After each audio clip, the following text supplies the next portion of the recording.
안녕하세요. 김호준입니다. 김종대 의원이 귀순 북한 병사 상태를 브리핑하는 과정에서 의료진이 기생충 등 정보를 공개한 것에 대해 환자 인권을 권하며 문제 제기를 했습니다. 이에 환자를 수술한 이국종 교수는 모든 정보는 군 그리고 정보당국과 상의에 공개 결정된 것으로 비난은 부당하다는 반론을 했죠. 저는 각도를 좀 달리해서 이 문제를 봅니다. 과거 서구 제국주의가 동양에 대한 우월성을 확인하고 동양에 대한 지배를 정당화하기 위해서 동양을 비위생, 전근대, 야만의 이미지로 형상화했었죠. 너희들은 그렇게 미개하니 우리에게 당하는 게 당연하다. 오리엔탈리즘이라고 합니다. 환자 인권으로 표현된 김종대 의원이 느낀 불편함의 본질은 우리 남한이 목숨을 걸고 기순한 한 병사의 기생충까지 동원해서 북한에 대한 우월성을 확인하고자 하는 그런 졸렬함에 대한 것이 아니었을까. 물론 그런 불편함이었다면, 그런 종류의 불편함이었다면 그 비판은 당국과 협의하에 의학적 팩트를 브리핑한 이 교수 개인이 아니라 정보 공개 범주를 정한 당국과 기생충 화면을 대대적으로 보도하며 북한의 비위생만을 강조한 미디어에 포커스 했었다면 하는 아쉬움이 있습니다. 하지만 남한이 우리 미디어가 북한을 상대하는 그 멘탈리티에 대한 문제 제기로는 의미가 있다. 김원준 생각이었습니다.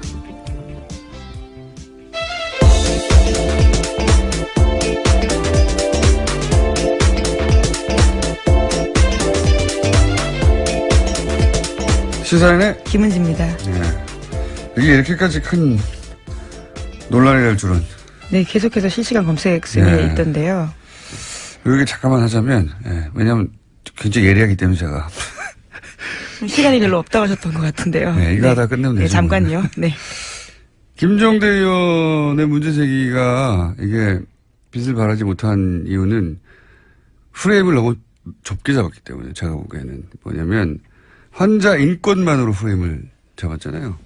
그러니까 의사가 직접 타겟이 되어버리는 건데 이렇게 생각해 보면 만약에 이런 정치적 상황을 완전히 배제하고 의학적으로만 동일한 상황이다. 그러니까 남한의 병사가 그 구역에서 똑같은 총격을 당해가지고 사경을 헤매는데 수술 과정에서 회복을 지연시키는 회충이 발견됐다. 이런 똑같은 상황을 남한 병사로 생각해봐요.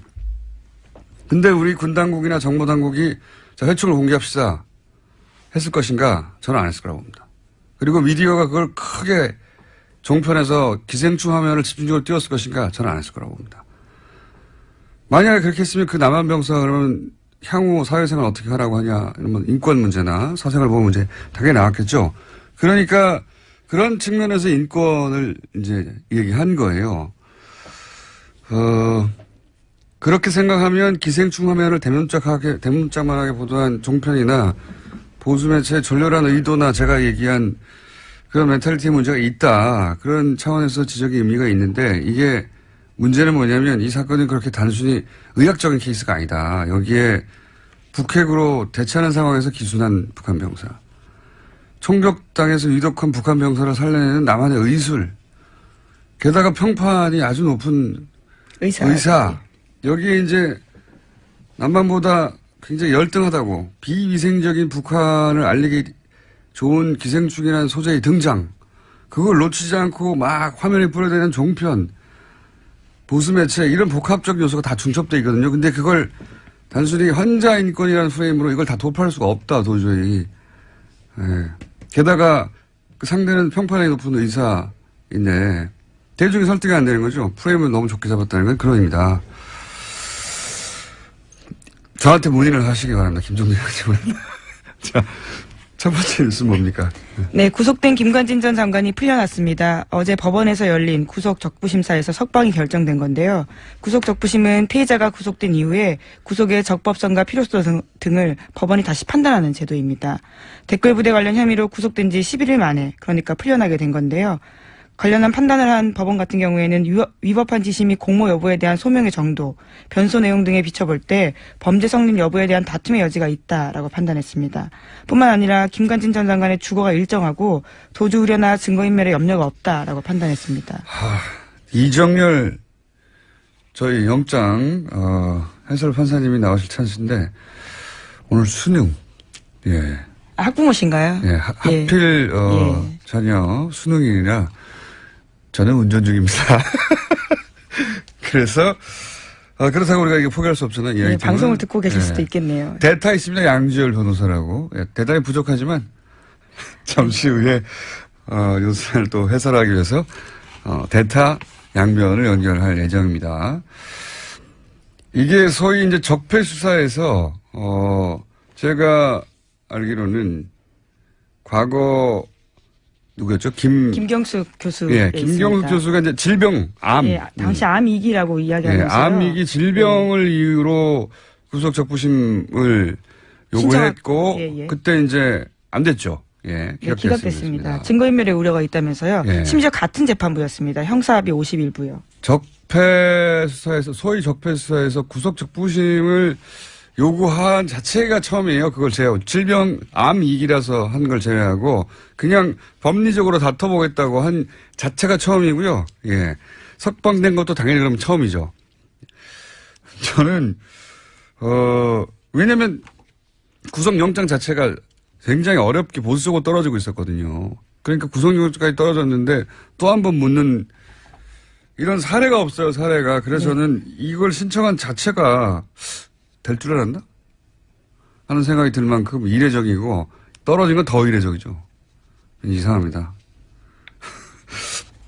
대통령에게 보고하고 지시 받았다고 직접 얘기했는데 부하들은 또 구속됐거든요. 해설은 다소 부족하겠지만. 왜 자꾸 부족하다 그러시는 건가요? 영장 실질심사를 안 해본 분이잖아요. 이분은. 네, 양변과 잠시 후에 해보기로 하겠습니다. 다음 뉴스는요? 네, 어제도 박근혜 전 대통령의 세월호 참사 발생 당시에 성형시술 의혹에 대해서 말씀드렸는데요. 또 다른 성형시술 내용에 대해서 SBS가 추가로 보도했습니다. 세월호 실종자 수색이 난항을 겪을 때도 참사 이후 처음 대국민 사과를 발표할 즈음에도 박근혜 전 대통령에 대한 성형시술이 이뤄졌다라고 특검이 판단하고 있다라는 겁니다. 시점은 5월 12일과 13일인데요. 비선 의료를 했던 김영재 원장 그리고 또 부인까지도 카드 사용 내역과 휴대전화 위치 기록을 바탕으로 특검이 그렇게 판단했다라고 합니다. 어제는 이제 세월호 사고 이틀 후에 적어도 이틀 후에는 시술을 하는 것이 거의 분명해 보인다는 게 특검의 조사 보고서였는데 그게 공개됐고 저는 개인적으로는 세월호 사고 당일도 미용과 관련된 일정이 있었다라고 보는 것이 그때 일정을 비워두고 있었고 미리. 네, 수요일 날 일정이 없었습니다. 그리고 미용사에게 전날 오지 말라고 통보해 두었고 그렇다면 사전에 예약된 그리고 그로부터 9일 동안 미리 일정이 안 잡혀 있었고 사전 예약된 어떤 미용 관련 일정이 있었을 거라고 강력히 추정하는 바가 있고 지금 추가적으로 나온 것은 이제 그 이후에 거의 한 달여간 수색을 하고 그리고 이제 사실 그 당시만 되돌아가 보면 전 국민이 이제 화면을 지켜보며 혹시 추가 그렇죠. 굉장히 충격받고 슬퍼하고. 그다음에 오늘은 수색을 한다. 유가족들 인터뷰하고 그리고 이제 길에 나가서 뭘 사질 않는다. 사람들이 저녁에 술을 안 마신다. 이럴 정도로 그런 상황이었는데 계속해서 수술을 했다는 거죠. 예. 네, 5월 한 달에만 비선의사 부부가 최소 5차례 방문했다라는 것이요. 특검의 판단입니다. 이해할 수 없습니다. 저는 정말. 하여튼 그런 게 밝혀지고 있는 와중입니다. 네. 다음 뉴스는요? 네, 세월호 관련된 소식 하나 더 전해드리면요. 지난 17일에 세월호 선체에서 유골이 발견됐습니다. 그런데 해양수산부가 이를 은폐했다라는 건데요. 추가 수색 여론이 형성될 것을 우려해서 일부러 그랬다라는 의혹이 일고 있습니다. 5명의 세월호 미수습자 가족들은 이를 모른 채 지난 18일에 시신 없는 장례식을 치렀는데요. 당시 유골 수습 보고를 받았던 해수부 현장수습본부의 김현태 부본부장이라고 있습니다. 이 같은 사실을 세월의 선처조사위원회에 통보하지 않았다라고 합니다. 그러면서 현장에서요. 자신이 책임질 테니 유골 수습 사실을 누구에게도 알리지 말라라고 지시했다고 합니다. 그러니까 이제 이 미수습 가족들하고 여기서 그칩시다. 여기까지만 합시다라고 다 얘기 돼 있는데 또 유골이 나오니까 그럼 연장하게 될까봐 이 사실을 숨겼다는 거잖아요. 저는 이게 현장의 부본부장 정도가 내릴 수 있는 결정이 아니라고 봅니다. 예. 누가 이 결정을 내리는지 파악을 해야 된다고 생각이 들고요. 본인이 유골이 나왔는데 이제 그만하자라고 결정할 위치에 있는 사람이 저는 아니라고 보거든요. 예. 이게 이제 그래서 겨우 5일 만에 들켰잖아요. 누가 왜 이런 결정을 내리는지 반드시 파악해야 봐야 된다고 보고 문재인 대통령도 여기에 대해서 왜 이런 일이 벌어졌냐고 이해할 수 없다고. 그렇게 이야기했죠. 유골이 나오면 계속 수습해 가야 되는 거고 찾아야 되는 거거든요. 이걸 접어야 했던 이유가 뭔지 추가 취재가 반드시 필요한 대목인 것 같습니다. 누가 이런 결정을 내리려고 한 건지. 다음 뉴스는요? 네, 검찰이 추명호 전 국정원 국장이 이명박 정부와 박근혜 정부 때 모두 정치에 관여해서 국정원법을 위반했다라고 판단하고요. 재판에 넘겼습니다. 이와 관련해서 특히 눈에 띄는 게 우병우 전 수석과 관련된 지시인데 추 전 국장이 이석수 전 특별감찰관을 불법 사찰한 것이 우병우 전 수석의 지시로 이뤄졌다라고 결론 내렸다고 합니다. 그러면 이제 우병우 전 수석이 다시 한번 소환되고 다시 한번 구속영장 청구될 개연성이 있네요. 네, 이르면 다음 주 중으로 소환될 가능성이 크다라고 하는데요. 뿐만 아니라 최윤수 전 국정원 2차장 같은 경우에도 혐의 선상에 같이 올랐습니다. 그렇군요. 추명호 소위 이제 최순실 라인 전 국장의 공범으로 적시되고 네, 공소장에 그렇게 쓰여 있다라는 겁니다. 불법 사찰의 지시는 우병우 전 수석으로부터 받았다. 예. 이번에도 빠져나갈까요? 우병우 전 수석이. 그런 뉴스가 있고요. 그 외에 양지열 변호사 연결되어 있기 때문에. 네, 하나만 더 전해드릴까요? 예, 차은택 씨가 어제 1심에서 징역 3년의 실형을 선고받았습니다. 여기에는 중요한 부분이요. 박근혜 전 대통령이 공범으로 명시됐다라는 겁니다. 사실 박근혜 전 대통령은 이제 너무 많은 혐의와 너무 많은 사안에서 공범 혹은 직접 지시기 때문에, 박근혜 전 대통령을 여전히 사랑해서 이제 여러 가지 태극기 들고 집회하시는데 그 집회는 법적으로는 아무 도움이 안 될 것 같습니다. 자, 지금 김관진 전 장관이 구속 적부심을 통해서 석방된 사안 가지고 이정열 판사님의 개인적 사정으로 연결이 안 돼서 아침에 연락했더니 대타 양지열 변호사님 연결됐습니다. 안녕하십니까? 또 그 사이 전화 끊어졌어요? 예. 기다리다가 삐졌나 봐요. 전화 연결됐다는 소리 듣고 제가 들어왔는데 다시 연결됐습니까? 예. 큰 도움이 안 되네요. 지금 30초를 까먹었어요. 변호사님? 예, 여보세요? 네. 대타가 이렇게 뭘 까먹어요? 시간을. 자, 빨리 얘기합시다. 예. 이게 굉장히 이상한 사건입니다. 예.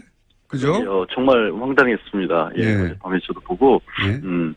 원래 구속적부심이라고 하는 게 변호사들이 요즘에는 청구 자체를 잘 안 하거든요. 그러니까요. 예, 왜냐면 이게 판사들이 싫어해요. 그러니까 그 구속적부심은 재판에 넘기기 전에 그 전 단계에서 그 전에 영장실질심사를 했던 판사가 영장을 내준 게 잘 됐느냐 못 됐느냐를 보는 거고 판사끼리도 서로 싫어하게 되죠. 그렇죠. 당연히. 그러니까 판사가 싫어한다는 얘기는 뭐냐면 이걸 또 합의에서 보거든요. 그러니까 일종의 항소심으로 보는 겁니다. 네네. 그러니까 이게 판사 입장에서는 아니 이 일을 전문적으로 하는 판사가 있는데 그거를 그 구속된 지 얼마 지나지도 않아서 기소를 하기도 전인데 갑자기 뭐 이게 잘못됐다라고 주장을 하면 당연히 판사들이 싫어할 수밖에 없고 그래서 실제로 실무에서는 중간에 폭력 사건 같은 경우 이런 합의를 받다거나 새로운 상황이 발생할 경우 몸이 많이 아프거나 뭐 부모님이 돌아가셨거나 이랬을 때만 신청하는 거고요. 저도 그렇게 알고 있는데 서울중앙지방법원 같은 경우 제가 찾아보니까 작년에 한 170건 정도 신청을 해서 30건이 조금 넘게 나왔어 인용이 됐어요. 그러니까 실제 인용률만 놓고 보면 20%인데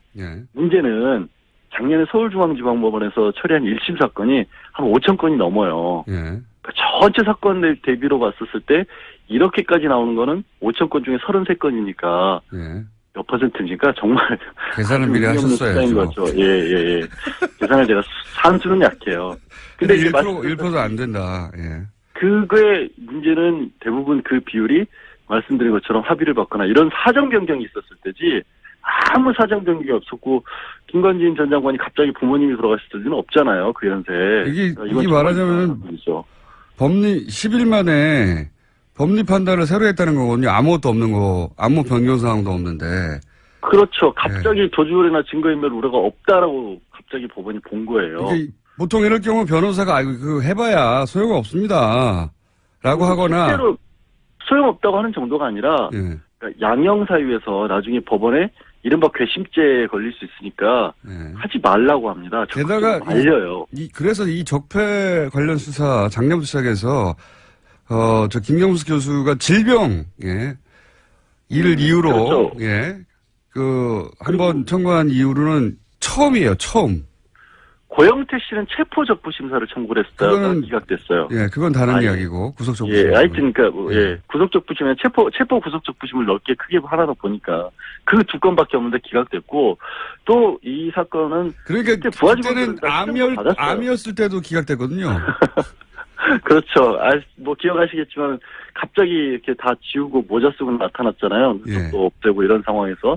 그러니까 정말로 애초에 날 구속시키면 안 된다라는 걸 강력하게 보여줬는데도 구속시켰고 이후에 또 진단서까지 첨부를 해서 정말 심각한 상태라고 했는데 결국에 안 풀어졌거든요. 그러니까 구속이라고 하는 것 자체가 2008년 이후에 급속도로 줄어들었어요. 그러니까 구속이 줄어드니까 구속에 대해서 적부심사 청구하는 일은 정말로 줄어든 거죠. 인용도 잘 안 되고. 적폐 수사 관련해서는 아무도 신청을 안 했다니까요. 질병위. 안 할 수밖에 없는 게 밑에 지금 김관진 전 장관 같은 경우에는 그때 국방부 장관 했을 때 부하직원은 실형까지 받았거든요. 벌써. 그거를 그리고 내가 지휘를 했노라는 걸 본인이 인정을 한 상황인데. 대통령이 그래서 그래서 그 위에 이제 지금 얘기한 것처럼 이명박 전 대통령이 지시를 받고 있다는 얘기까지 했기 때문에 그러면 상식적으로 이명박 전 대통령 수사와도 직결되는 문제인데 그거를 갑자기 아무 특별한 사정 변경도 없이 구속 사유가 없어졌다고 보는 건 정말 이해하기 어렵죠. 저는 지금까지 쭉 이야기한 대로 청구 자체가 이상하고 그래서 이거 이미 신청할 때 인용될 줄 알았나? 이렇게 생각이 들 만큼 이상한 일이다. 저는 바보 됐어요. 절대 그럴 일 없다고. 기자분들이 여러 번 전화를 했었는데 절대 그럴 일 없다고. 그러니까요. 왜 하는지 모르겠다고. 저도 그렇게 알고 있었는데 더 깊이는 양 변호사님께서 대답할 수준이 안 되기 때문에.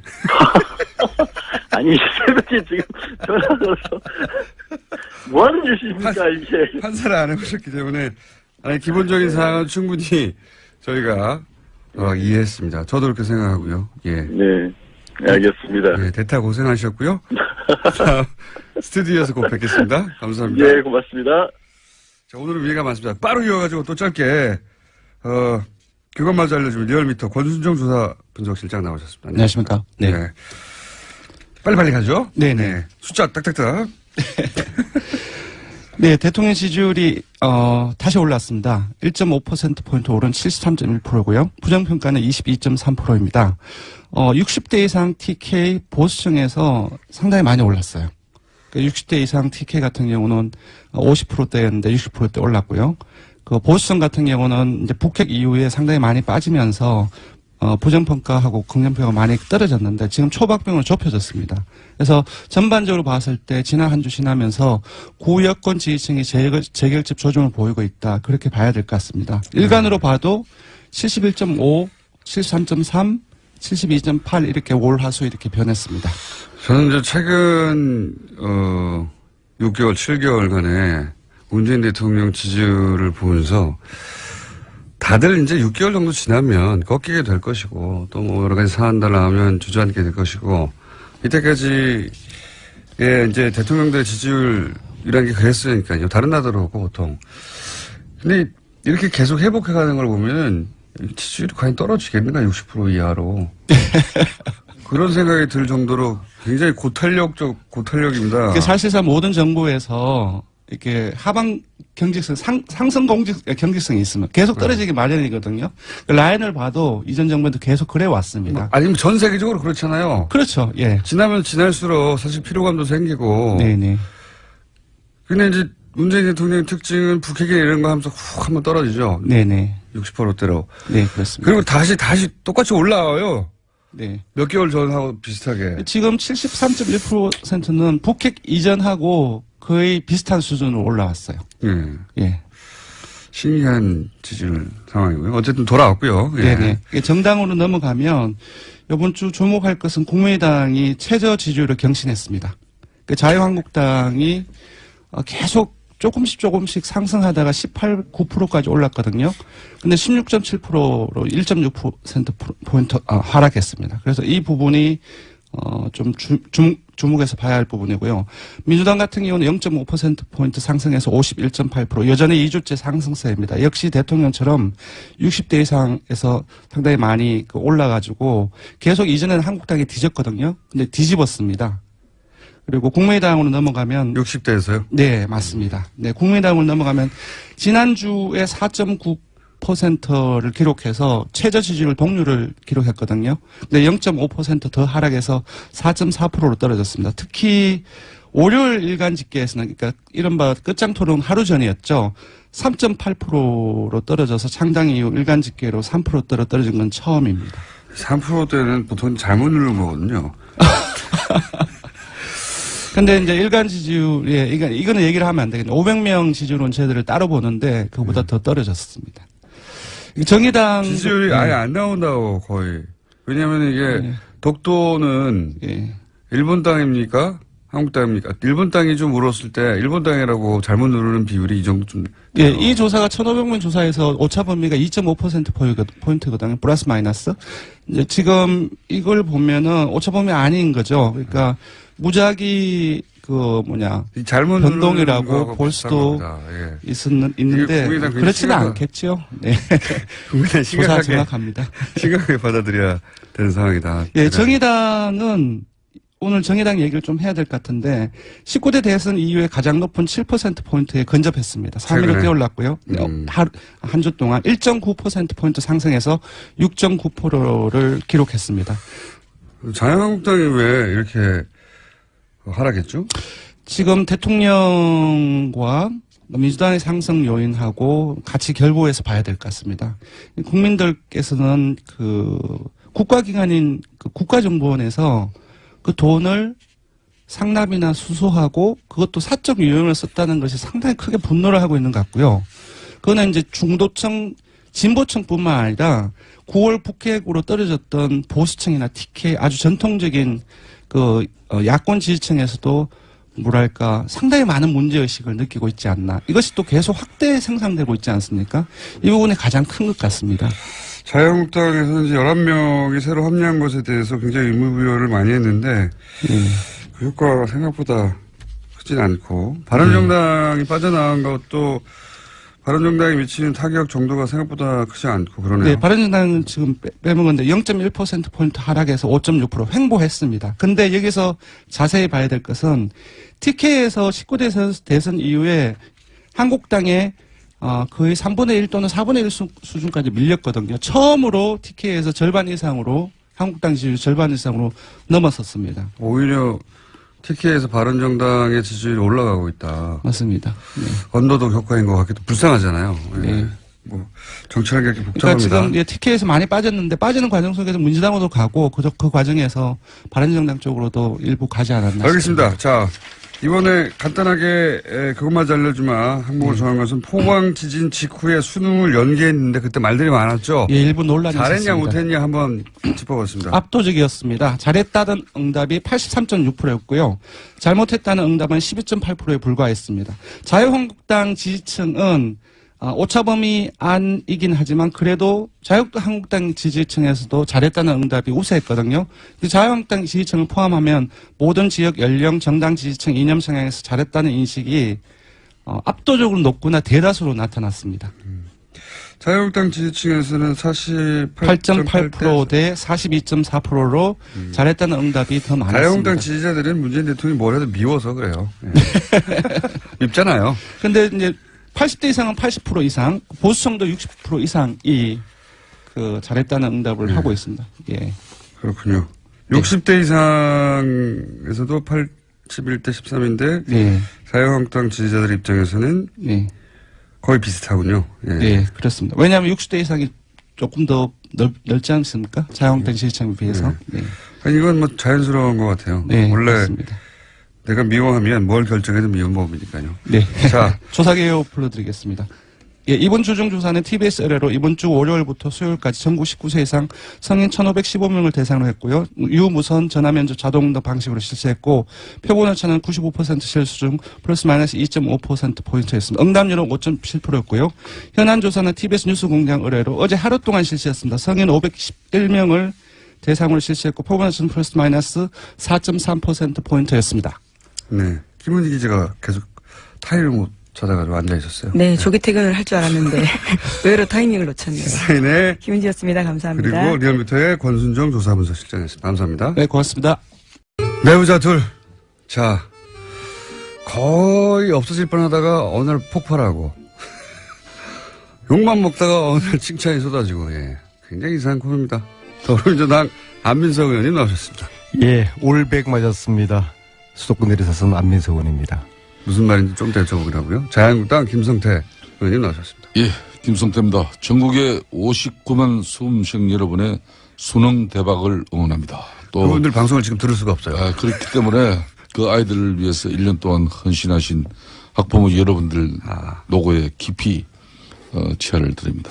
저 말씀은 수고하셨습니다. 여당이 해야 되는 이야기인데 야당이 하고 계시네요. 아무튼 아직 뭐 오늘은 특히 이제 포항 지역의 학생들 시험 보는 동안에 별탈 없기를 무사히 시험 잘 치르기를 바라고요. 100점 만점이라는 무슨 어제 청와대에서 고위공직자 배제 기준 5가지 기존의 이제 탈세, 투기, 위장전입, 병력, 논문 여기에 2개 더 추가됐잖아요. 엄주운전, 성범죄 7가지 하나도 포함되지 완전 않았다. 저는 자유롭고 완벽합니다. 근데 왜 그런데 고위공직자가 못 되시고 있는 거죠? 그거는 뭐 좀 때를 기다리고 있고요. 근데 거기다 딱 한 가지 빠진 게 좀 있는 것 같아요. 네. 정신 감정. 그것도 좋네. 정신감정이요? 정신 감정. 그게 정신감정. 예, 왜냐면은 어떤 의미로? 지금 공수처 반대를 하고 있는 정치인들 있잖아요. 이분들 저는 정신감정 필요하다 봅니다. 정신 나간 분들이죠. 그래서 저는 이 7가지를 국회의원들에게 고스란히 적용시킬 필요가 있다고 봅니다. 그러면 정치가 더 신뢰가 받을 수 있을 것이고요. 공수처라는 거는 국회의원, 검사들, 고위 공직자들을 수사를 하기 위한 특별 기구를 만든다는 거 아닙니까? 대통령도 수사 대상이잖아요. 심지어 대통령도 받겠다는 거 아닙니까? 그러면은 권력을 가진 사람들의 비리를 특별히 조사하고 관리하는 이 공수처를 반대하는 거는 싫다는 거거든요. 내 목에 칼 들이대는 거 싫다는 거거든요. 자유한국당 입장에서는 그거가 이제 야권에 주로 타겟을 삼을 것이다. 이런 이제 의혹을 그러니까 가지고 반대하는 이유는 한번 몇 가지가 되는데요. 반대하는 이게 정신 나간 이유는 짓이죠. 이제 정신 감정 마시고. 받아야 됩니다. 저는 이제 고위공직자 임용 기준 안에 안민석 의원이 정신 감정도 그게 포함시키자. 저는 전적으로 동의합니다. 근데 여기 왜 그러냐면요. 이게 낯짝이 두꺼워도 그냥 유분수지.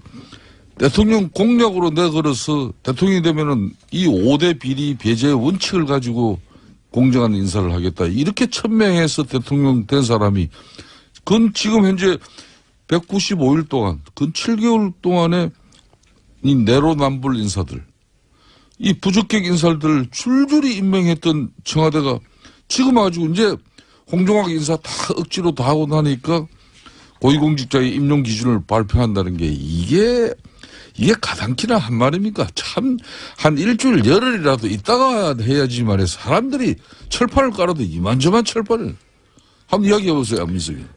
김성태 아니. 의원은 본인 목에 칼들이 되는 공수처를 이제 반대하시는 저런 논리는 아니, 지금. 정치가 제가 이전에 이제 박쥐 정치 이야기했잖아요. 박쥐 안민석 정치 의원님. 말고 갈치 정치라고 들어봤어요? 정치를 갈치라는 생선은 동료를 먹고 자라요. 그러니까 위기 때마다 상대방을 끌어들이는 이런 물타기를 하면서 이 자신의 생존을 해나가는 이 갈치 정치 있잖아요. 아니, 본인 의원 공격하고 저 이야기 들어보세요. 상대방 무조건 공격하고 하면서 하는 이런 갈치 정치. 이게 저 논리를 지금 저대로 갈치 정치 논리거든요. 집권당 중진 의원으로서 제 이야기 좀 들어보세요. 대통령까지도 내 목에 칼을 대라. 우리 가족들, 주위 친척들 집중적으로 조사하고 관리하는 공수처 이거 내가 받아들이겠다고 하는데 왜 야당 의원들이 공수처를 반대합니까? 자, 우리 안민석 의원님 지금 첫 주제는 고위공직자 임용 기준안 발표 관련해가지고 안민석 의원이 정신감정도 여기 하나 더 넣자 그래서 지금 이 주제를 가지고 우리가 이야기하고 있는데 인정할 거는 해야지. 그럼 좋아요. 이런 고위공직자의 임용 기준 5대 배제 원칙을 이렇게 명확하게 내세우면은 지금까지는 그거 적용 안 시키면서 대통령 공약 때 내나 한 얘기예요.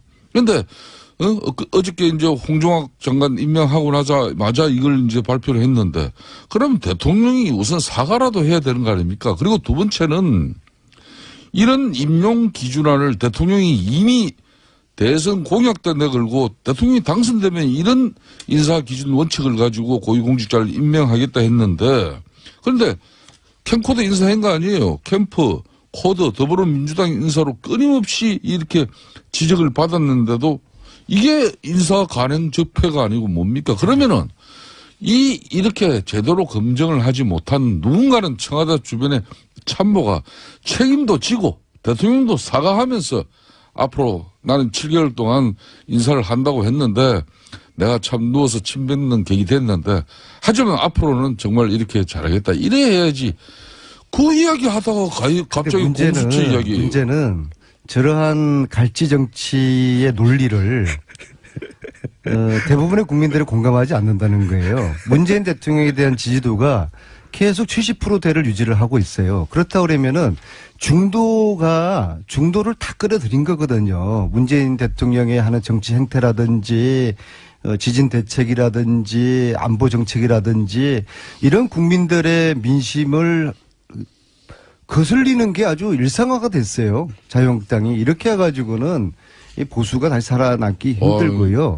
공수처를 반대하면은 솔직히 우리가 지연제가 많으니까 공수처 이거 신설되면은 우리 자한당 국회의원들 중에서 살아남을 사람들 절반도 안 될 테니까 이게 두렵다. 이거 좀 살려달라. 차라리 우리한테 물밑에서 하소연하고 선처를 부탁하면은 인간적으로 좀 그래도 좀 봐주기라도 하죠. 근데 지금 그 이야기를 지금 말씀이라고 하세요? 자기들 지연제가 들춰질까봐 공수처 반대하면서 청와대 뭐 대통령 직속 제1급 수석 비서관 반대 논리를 대는 청와대 정무수석도 지금 현재 이제 특히 김관진 전 장관 안보실장 풀려난 거 있어가지고 저는 오늘 이 아침에 붕괴를 금치 못하겠어요. 저는 김관진의 구속으로 최순실의 이 무기 쪽에 이 화산이 폭발되지 않을까를 기대를 했거든요. 왜냐하면은 제가 받은 제보 중에서 김관진 안보실장이 합참의장을 마치고 2009년, 2010년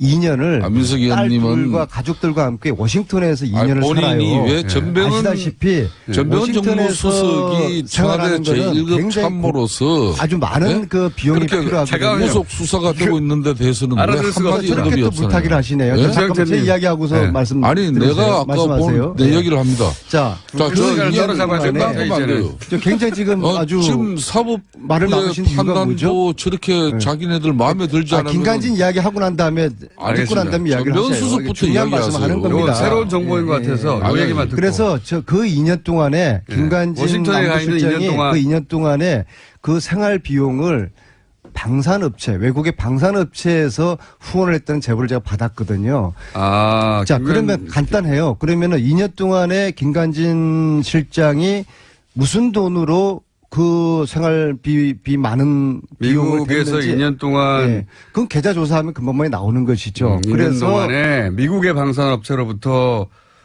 말하자면 생활비를 받았다. 아마 4인 가족이 워싱턴에서 2년 동안 살았으면은 아마 100만 불 이상 정도는 썼을 거라고 보거든요. 과연 그 돈을 김관진 안보실장이 개인 돈으로 쓰지는 않았을 것 같은데 그 제보에 의하면은 방산업체가 후원을 미국의 방산업체. 받았다. 예, 그 미국의 제보거든요. 방산업체가 나중에 우리나라에 무기도 파는 업체입니까? 예, 그래서 이게 최순실하고 저는 연관이 된다 보거든요. 왜냐하면 저는 최순실이가 문화계 농단, 체육계 농단 하면서 결국엔 돈을 빼먹은 거 아닙니까?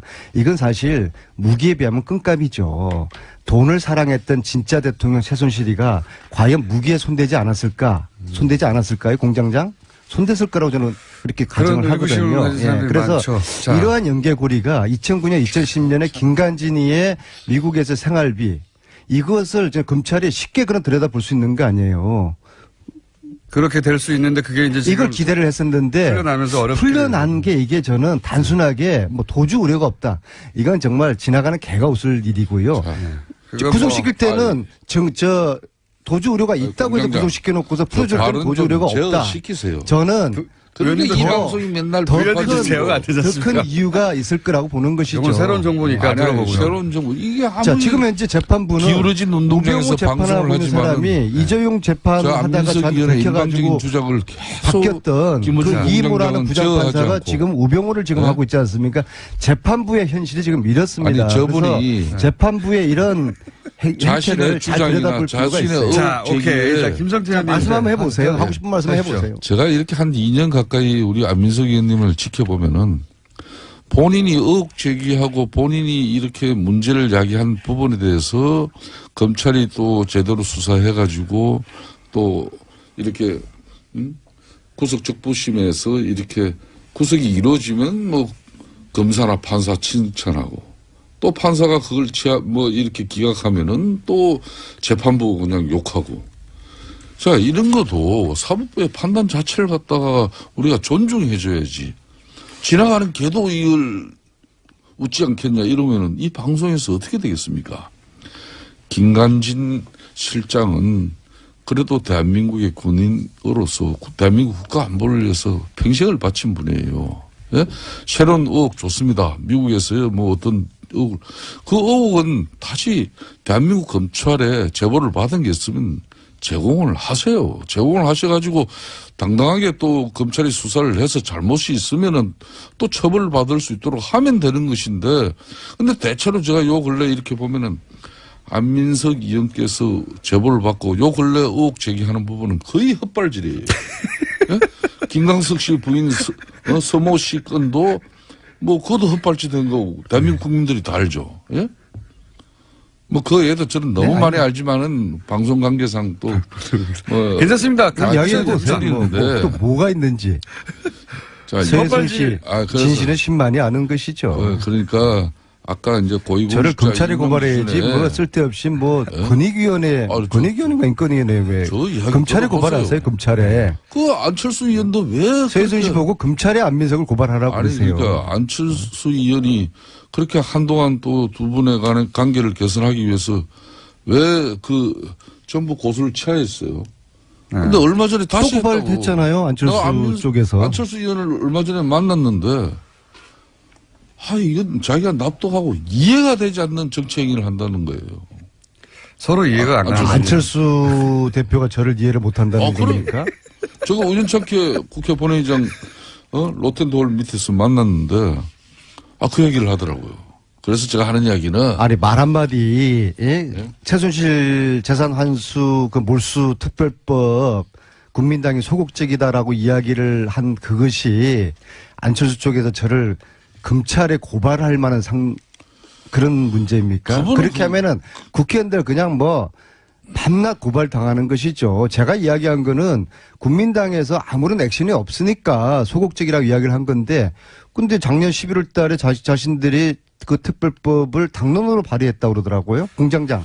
알고 계셨어요? 지금 그 얘기는 몇 번이나 몰라요. 하셨기 때문에. 아무도 몰라요. 예. 아무 일도 하지 않았으니까. 안철수 그래서 소극적이었다고 예. 이야기한 것이 검찰에 고발을 당할 그런 사안입니까? 자, 세 번째 검찰 고발을 당하고 있어요. 안철수 자리 좀 측으로부터. 바꾸세요. 자, 그러면은 앵커를 시키고 안철수 대표 개인이나 정당 간에나 고소 고발은 최대한 자제해야 되는 거죠. 바른정당과 국민의당 통합 얘기도 잠깐 해봐 주시면요.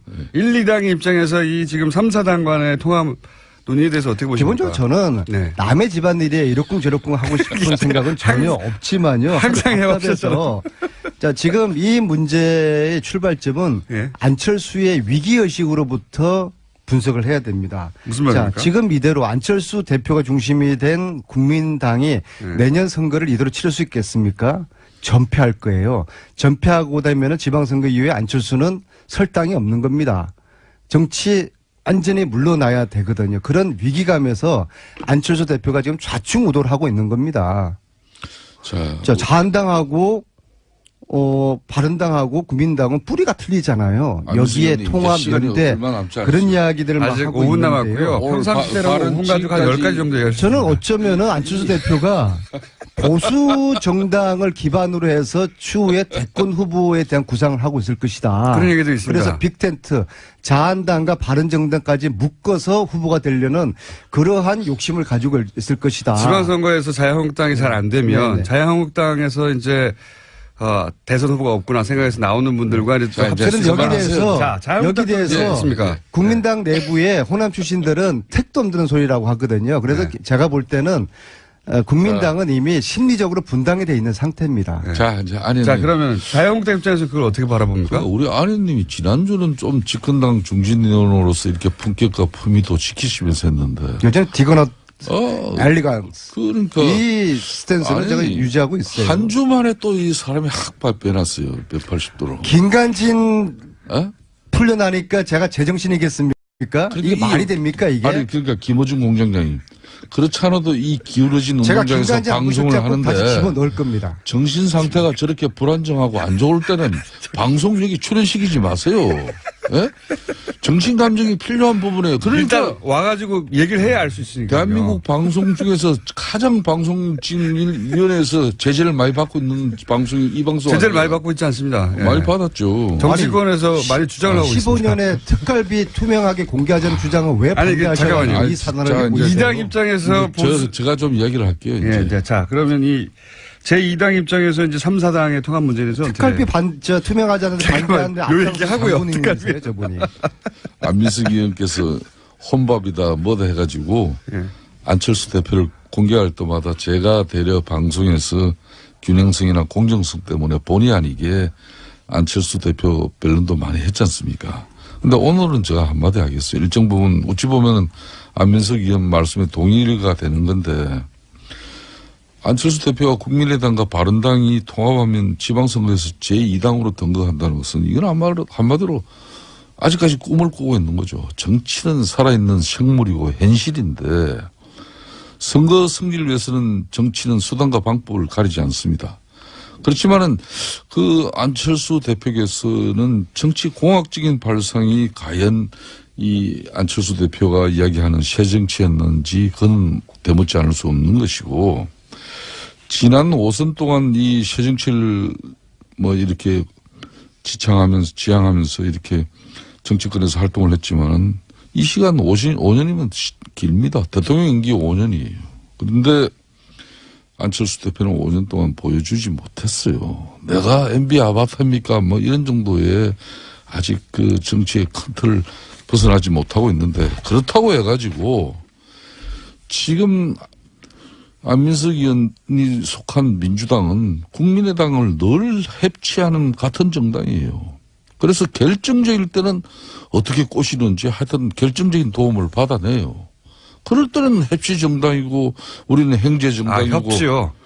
별 이야기를 다 하면서 또 이런 방송에 나와서는 저런 이야기를 하면은 내가 안철수라 그래도 민주당 사람들은 믿질 못하는 것이고 차라리 뭐 적지만은 바른정당하고 뭐 이렇게 통합이라도 해서 좀 기반을 갖춰보려고 하는 그 처절한 몸부림에 너무 큰 비난을 하지 맙시다 우리가. 안철수 대표와 국민당하고는 저희들은 구분해서 봐야 된다고 보고요. 하여튼 남의 집안 이야기 그만하고요. 저는 왜 그 새누리당과 남의 집안 얘기만 했지 당시에 않습니까, 사실? 저하고 같이 15년도에 이맘때 예결위 간사를 함께 했잖아요. 네. 왜 특수활동비를 좀 줄이고 홍준표 대표 특수활동비 이거 어떻게 공개하자는 합니까? 이야기를 그 주장을 왜 반대했는지 하고요. 홍준표 대표 역시도 지금 갈치 정치를 하고 있는 겁니다. 느닷없이 원혜영 대표로 끌어들여가지고 내가 당신한테도 운영비 주지 않았냐. 이거 김성태 의원님 의견을 좀 들어봐야겠고요. 네. 왜 반대를 하셨어요? 예, 이 국정원의 특활비를 가지고 청와대가 받아 쓴 것이 드러나면서 이 논란이 시작됐는데 문제는 이 특활비가 개인 사적인 용도로 잘못 쓰여졌다면은 이건 이제 용처에 대해서는 검찰이 수사를 할 건데 첫 번째는 국정원을 지휘 감독하는 청와대가 국정원으로부터 특수활동비를 받은 것 자체가 뇌물이라는 것이죠. 청와대 상납받은 그 그러니까 돈을 그 40억을 누가 어떻게 썼을까요? 두 번째는 특수활동비를 정해진